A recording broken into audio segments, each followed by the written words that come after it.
Bonjour à tous et bienvenue sur boursicoté.com pour cette nouvelle analyse technique du CAC 40 en point matinal avec une grosse baisse ce matin qui nous envoie qui plus est un gros signal technique. Hier soir en clôture, je vous indiquais ici une clôture donc sur la zone des 7380 points qui était une zone majeure. Je vous indiquais que sur les futurs, on était déjà en dessous et qu'il fallait surveiller ici cette zone 7335, 7340. Eh bien, on gappe cette zone, c'est-à-dire qu'on ouvre sous celle-ci et on a même un gap par rapport ici au plus bas de cette dynamique, puisque nous avions ici un plus bas sur cette bougie qui se situe à 7316 points et on est largement au-dessus, c'est-à-dire que même au plus haut, on est à 7308, donc on est vraiment sur une grosse accélération baissière. Donc gros signal baissier aujourd'hui qui valide donc eh bien, la théorie des retracements de Fibonacci qui nous indique que si on casse le retracement à 38,2%, eh bien on va dans la zone 50-61,8. On est dans cette zone 50-61,8. Donc comme je vous l'indique depuis maintenant quelques temps, le but du jeu sera d'observer la zone ici des 7200 points, car c'est la rupture de cette zone qui nous donnerait un deuxième gros signal actuellement. Au niveau des indicateurs techniques, bon, sans surprise, c'est fortement baissier. Nous avons des histogrammes du MACD ici qui nous présentent une belle amplitude, un RSI qui rentre directement en zone de survente sur cette unité de temps 4 heures. Et donc, par rapport justement à la baisse que nous avons, qui est relativement marquée, eh bien, nous avons désormais énormément de repères pour détecter d'éventuels retournements. On peut noter aussi une bougie qui est en train de se construire totalement à l'extérieur des bandes de Bollinger, ce qui est une configuration assez rare. Donc on a tout de même quelques configurations ou quelques signaux qui nous indiquent un excès ne serait-ce que temporaire, à voir si cet excès justement sera corrigé par un rebond ou si la force du signal est telle que on va continuer à descendre. Donc au niveau du palmarès des valeurs, c'est un petit peu rouge vif. Nous avons donc une seule valeur en hausse aujourd'hui, c'est Orange qui gagne 0,53%. On a Sanofi qui fait moins 0,10, Bouygues moins 0,36, mais tout le reste c'est des pertes au-delà de 0,50. Au niveau donc des plus fortes baisses, alors on retrouve Stellantis, moins 3,24. Saint-Gobain, moins 2,75, Schneider Electric, moins 2,65, Unibail, Rodamco, Westfield aussi, L'Oréal, Renault sont sur des pertes supérieures à 2%. Au moment où je fais cette analyse, le CAC 40 perd 1,70%. C'est une forte baisse, juste une heure après l'ouverture. Donc, on est ici sur un début de séance assez compliqué.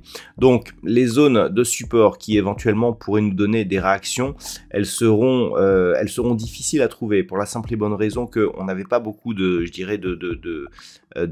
zones pour se raccrocher sur cette phase. Et comme depuis, on a eu énormément de dividendes, ça a déréglé un petit peu l'effet mémoire de prix, ce qui fait que on va essayer de chercher ici des niveaux, mais qu'ils seront peut-être moins fiables que lors de certaines phases d'évolution.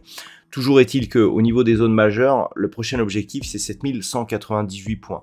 Par rapport à cela, tant que l'on est ici sur des cotations qui sont au-delà de cette zone, même si la dynamique haussière est affaiblie et amoindrie, tant que l'on reste au-dessus de cette zone, des 7198, voire même 7193, puisque c'est le retracement de Fibonacci à 61,8%, on garde un petit biais haussier. Petit, j'ai bien dit petit. Sur rupture, on invaliderait totalement et on neutraliserait ici au minimum jusqu'à 6950 points pour ce qui est de la tendance moyen terme. Donc tant que l'on est au-dessus de cette zone, eh bien on va surveiller des éventuels rebonds qui nous permettraient déjà de revenir ici à l'intérieur des bandes de Bollinger. D'un point de vue horizontal, ce qu'il faudrait, c'est au moins revenir au-delà des 7335 points.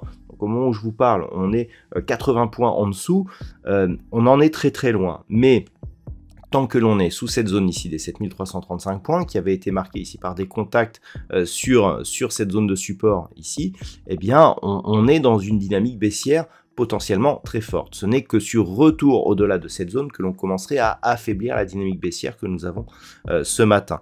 Donc ça va être un niveau à surveiller et globalement, eh bien, on est ici dans une phase de baisse relativement marquée. L'excès nous indique que si on continue à baisser, ça veut dire qu'il y aura de la force, une grosse force intrinsèque, qui continuera à alimenter ce mouvement, ce qui risque donc de le faire descendre beaucoup plus bas et surtout d'une manière très rapide. Voilà donc ce que l'on peut dire sur l'analyse technique du CAC 40 pour ce matin. D'un point de vue macroéconomique, Nous avons eu les taux de la Nouvelle-Zélande qui ont été diffusés ce matin, qui sont comme attendu en hausse de 25 points de base, donc à 5,50. Nous avons eu les chiffres de l'inflation en Grande-Bretagne qui se sont révélés supérieurs à ce qui était attendu, 8,7 contre 8,3 attendu. Donc nous aurons à 10 h le chiffre IFO qui définit le climat des affaires. Et une intervention du gouverneur de la Banque centrale d'Angleterre à 11h30. Du côté des États-Unis, pas énormément de statistiques. Nous aurons les stocks de pétrole brut à 16h30. Nous aurons une intervention de Janet Yellen. Et puis ce soir, donc ça c'est très attendu, nous aurons une intervention de Christine Lagarde, donc à 19h45. Et à 20h, nous aurons donc les minutes de la Fed. Donc toujours dans ce contexte assez tendu. Puisque nous sommes donc sur les attentes concernant la politique monétaire de la Fed et surtout les discussions autour du plafond de la dette, c'est ce qui inquiète les marchés aujourd'hui. Voilà donc ce que l'on peut dire pour ce matin, je vous souhaite de passer une bonne journée, on se retrouve dès ce soir pour toutes les autres analyses techniques du site boursicoté.com.